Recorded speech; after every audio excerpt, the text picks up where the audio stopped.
Hi guys, good morning. So today Saturday, lalabas tayo ngayon. Pupunta kami ng grocery. And ano ngayon, almost 10 AM na. Mamaya pupunta kami ng grocery sa malls at saka sa park. We're going to the park. You want to go to the park?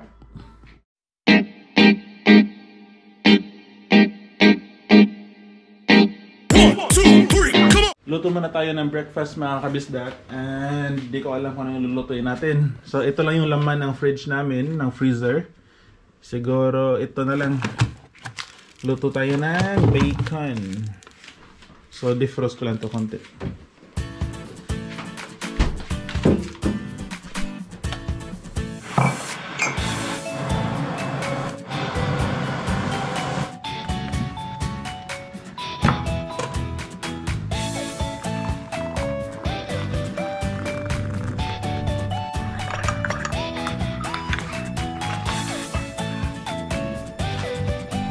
Beb, here's your coffee.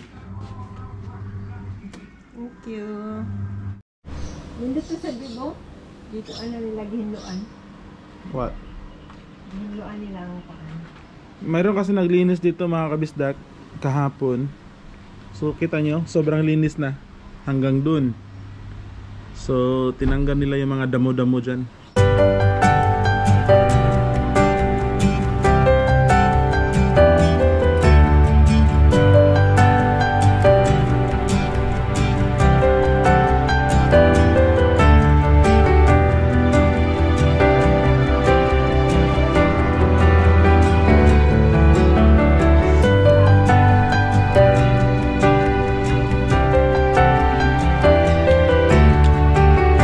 Dito lang kami sa labas mga kabisdak, ini-enjoy namin yung ano, yung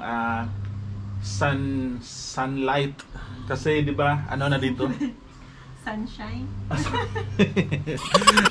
again. So yun mga kabisdak, dito lang kami sa labas, ini-enjoy namin yung ano, yung sunshine kasi 'di ba ano na dito, winter. So sobrang lamig na. Ngayon maganda ano, ngayong umaga maganda yung panahon. Although medyo windy konti, pero overall maganda, mainit, merong sunshine. So yun, kape-kape muna, tapos mamaya alis kami, punta kami ng grocery.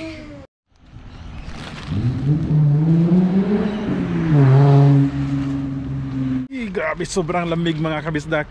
So ngayon pupunta ako sa gasoline station dun sa may 7-Eleven. Bibili ako ng fresh milk ni Jian kasi wala na siyang gatas. Naglalakad lang ako, yung kotse kasi sira na naman, palyado. Yung battery niya wala, ubos na naman, na discharge. Tapos chinek ko kanina, sira na talaga yung battery. So kailangan kong palitan yung battery mga kabisdak. And bibili sana ako kanina kasi pwede ka naman mag-order online ng battery, tapos i-deliver sa bahay mo. Sila na din yung maglalagay ng bagong battery ng sasakyan, tapos i-collect nila yung old battery para sila na magtapon. Tinamad ako kasi kita nyo naman sa paligid ko, 'di ba? Ang sama ng ng panahon. Kanina may pa to, may araw. Kaninang umaga nagbilad pa kami sa sunshine, sikat ang araw. Ngayon sobrang sama. Ano pa ngayon? Alas 2 ng hapon, parang parang alas 5. Tapos makulimlim na yung paligid. Kaya ayun, wala tayong sasakyan, nasira yung sasakyan natin. Lakad lang tayo ngayon, meron ng plastic bag. Parang nasa Pinas sila mga kabistak. Naglalakad habang kailangan lang maglakad. Pag meron kang bibilhin, kailangan mo maglakad. Pintuhan man na tayo mga kabisdak habang samahan nyo ako maglakad dito. Bibili ng fresh milk.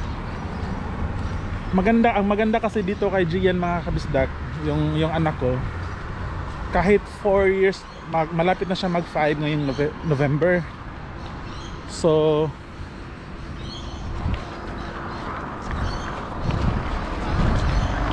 ang bait. Grabe, lamig. So kahit itong si Jian mga kabisdak, kahit malapit na mag 5, sobrang ang hilig sa gatas. Pinapainom lang namin siya pag matutulog na siya sa gabi. in-avoid din namin uminom siya during the day, baka kasi mabusog. So ayaw na kumain.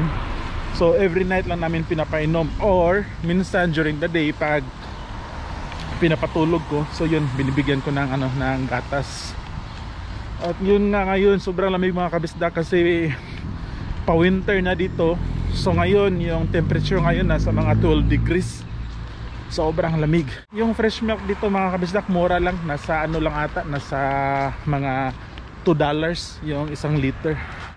So ito yung mga neighborhood namin dito mga kabisdak. Ito, yun. So doon tayo pupunta mamaya sa 7-Eleven. So meron dito for sale. So isa sa mga unit dyan sa building na yan, binibenta.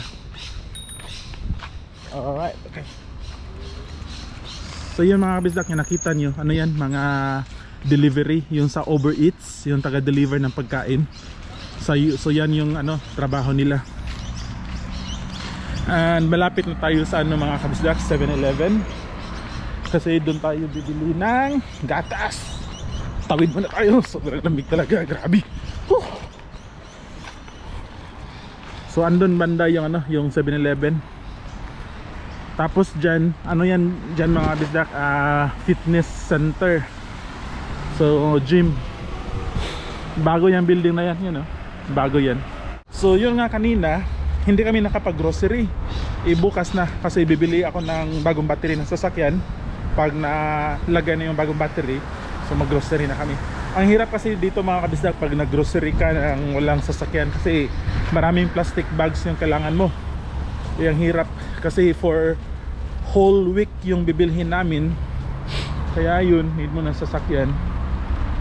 Yung budget namin sa grocery dito mga kabisdak for 1 week is usually nasa $120 or in pesos yun, mga 4,000 pesos. So yan yung yung budget namin sa groceries. So yan yung nandito, nakita ko na yung 7-Eleven mga kabisdak. Ito yun. So yan yung 7-Eleven dyan, yung dun. So yung presyo, ipakita ko sa inyo mga kabisdak kung magkano yung presyo ng gasolina dito. Problema, paano tayo tatawid ngayon? So ito yung presyo ng gasolina mga kabisdak. So yung regular nila is $1.11. Meron silang special yung $1.13. So yun, kung sa pesos mga kabisdak, saan doon pala yung 7-Eleven. 7-Eleven plus gasoline, gasoline station. So yung presyo pala mga kabisdak ng gasolina dito in pesos, bali nasa magkano ba? $1.35. So nasa around 40 pesos to 50 pesos per liter. So siguro pareho lang sa Pinas, di ba? Hindi ako sure.